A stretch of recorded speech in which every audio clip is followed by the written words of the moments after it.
We are still on this TB Joshua's case, so it's not yet over. Now, the Synagogue Church of God Nation are coming out to try as much as possible to clear the name, the good name of TB Joshua. Both the wife, both the son, they're trying to hit back, like fight back at BBC documentary, and some of the victims, or some of all those prophets, or some of all those, should I call them disciples, that were with TB Joshua that confessed. Well, there have been a lot of video. The first one was from the one we talked about yesterday was from TB Joshua's wife talking about Bisola. And now, two more pastors. One, TB Joshua's direct son. TB Joshua's direct son and another pastor with the Synagogue Church of God Nation recently decided to speak more on the whole thing. The pastor talked about TB Joshua adopted daughter, the one that claimed that she is TB Joshua's daughter. Why the son talked about Bisola again, the same Bisola that the mom, TB Joshua's wife, talked about. Let's listen to the sons first. Paul, what they said openly in a live service, their confession of defaulting in the church, living back and front and coming back to confess. One of those confessions is that this woman has challenges on her head, an attack that made her to set the house of the husband married legally on fire. And she came and was delivered and left again. All of them that left had reasons of leaving. BBC, I have a few questions to ask you, which I have at hand here. I will be picking from here. And if you can answer these questions, this should be that you have record or evidence. BBC, did anybody give you the evidence of a picture or video clip of a rape or oppression or attack or being maltreated among all the people you interviewed? No. Is any one of them still in synagogue today? No. Did they leave synagogue more than 10, 15 years ago? Yes. We are the people that always stay with man of God, and the ones that stayed with him till the end of his life on earth unto glory, they enjoyed life. I want to ask you, BBC, if these people were maltreated, for example, Chloe, that's the last baby in the family of Prophet Chris, the family of Tonge, husband and wife that live with the entire family in synagogue. They just left after the time God took man of God unto glory. They were still there. The sister, the elder sister, married the second man to Prophet TB Joshua. The second man called Racine. All of them went to London. They have ministries. If they were oppressed, why would the family be giving the charity funds to be going around the world to do charity and report back to synagogue until daddy went unto glory? This family lived in synagogue if they were being oppressed. Remember, these are British people that you can interview. You never interviewed the parents, and the last baby was claiming that she was being oppressed. Go and do researches. This lady was one of the ministers that discipled and began to preach. They were being treated as royal family from Britain.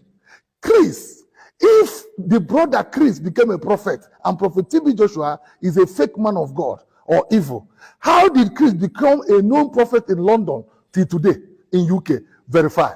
I want you to also verify who is Bisola, what is her mission, why this clip at the glory time that man of God is resting, why this clip after 3 years? Why did no one report to authorities of Nigeria or international security people like DSS or FBI or EFCC or police? There was no record like that. At the point of all these atrocities of killing, accusations, oppression, destruction, abortion, rape, a man of God that has been with these people together, she was not separated from people to people. They were all working together. These people work in group and crowd. It's not one man thing.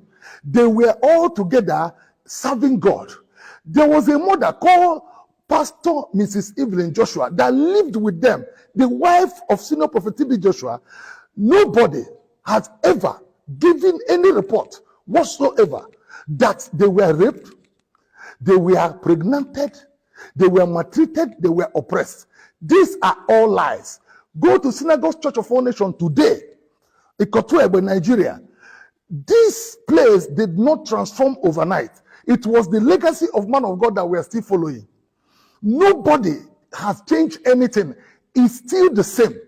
I want to tell people that has been saying this, that this question I'm asking, they should bring the proof evidence of Paul Agomo. Everything they have claimed. We have our own. The clips are there. We have the clip of Bisola coming back and front to beg man of God to take her in marriage, which never happened. Man of God separated himself and became a faithful person and served God till the end of his life. All the pastors and prophets, evangelists trained in synagogue have their ministry today. The ones that are obedient, God is honoring them today. Search their lives. People like wise men, there are 5 of them, and other prophets, they have their ministry. So my silent, I want you to stop being silent. Rise up and begin to.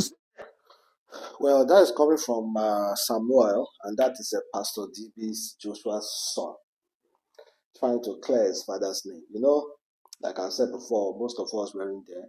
I was in there, and we'll just hear from here and hear from here and hear from here and hear from here. It's a war. It's his word, the mother's word, the church word against those pastors' word.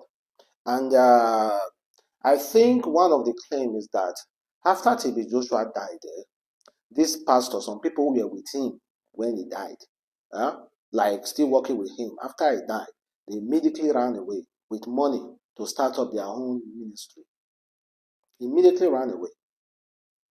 Why the Bisola, the woman that was being, like, for a very long time, she has been trying as much as possible to allegedly expose TB Joshua over the years. Let's be honest. People will say, why didn't she come out? She has been coming out talking over the years. But it's just that she didn't file official complaint to the Nigeria police or to the EFCC or any investigation body. Maybe we know why. Fear or anything, but I don't want to speak on that. I don't want to speak on that. I don't want to say, oh, that's the reason why. And then again, there is this the adopted daughter. Adopted daughter. There's this pastor that touched the part of that adopted daughter. Let's listen to him, guys. About TB Joshua that she was his daughter. Can you say anything about this? Okay. Adjoke. Adjoke is a very painful story by itself. Why? Because Adjoke was abandoned by her biological mother, probably, under a truck outside the church premises, and she was found there by one of the security men when he heard the crying of a little baby. She was just few days born, newborn baby. She was just few days old. And the security man found her and brought her to Prophet TB Joshua to say, we found this baby under the truck outside in the street. What do we do? So Prophet TB Joshua, as a loving father that he was, he took Adjoke as one of his children. He gave her documents, he gave her passport with his name on it, and he actually adopted her and making her his own child, instead of him to throw her in the orphanage and send her, you know, for somebody else to take care of her.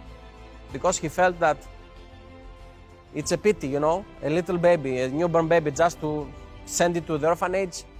Let us see what we can do. Since she was abandoned outside the church, let us see what we can do to help her and support her.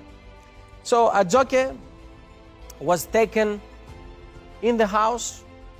Mama Evelyn Joshua can testify about her. She took her as her own child, even though she was not. Ajoke is not the biological child of Prophet T.B. Joshua with another woman as they claim to be. They can at any time do the DNA test and discover if she was a genuine child or not, but she was not a genuine child, biological child of Prophet T.B. Joshua. So she grew up in the house with Mama Evelyn. At one summer, when Ajoke was like 12 or 13 years old, along with Mama Evelyn and Promise and Ajoke, they have the same age. Promise Joshua, the original daughter of Prophet T.B. Joshua. So Promise, the second born,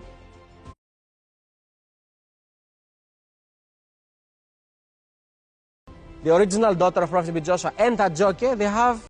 Well, you heard correctly. Ajoke is not the biological daughter of T.B. Joshua. Just adopted. She was found under a rock close to the church. T.B. Joshua decided to adopt her based on pity. He could have easily just given her to orphanage or include her to his orphanage home, but he decided to adopt her personally. Well, Ajoke said she is T.B. Joshua's daughter.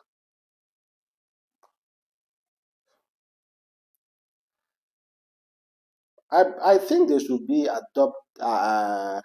adoption certificate. They can easily post that one. Also, not like saying maybe not like saying they should do a DNA test. An adopted certificate should be there also to actually, give more clear evidence on how that indeed the child was adopted. I do not know. But one thing I know is that no matter how people lie, in cases lie, or no matter the lie or the truth, as long as we are still alive, as long as the sun is still shining and the night still comes, a day will come. It's either synagogue God of all nations will crumble and then start reaping the repercussion of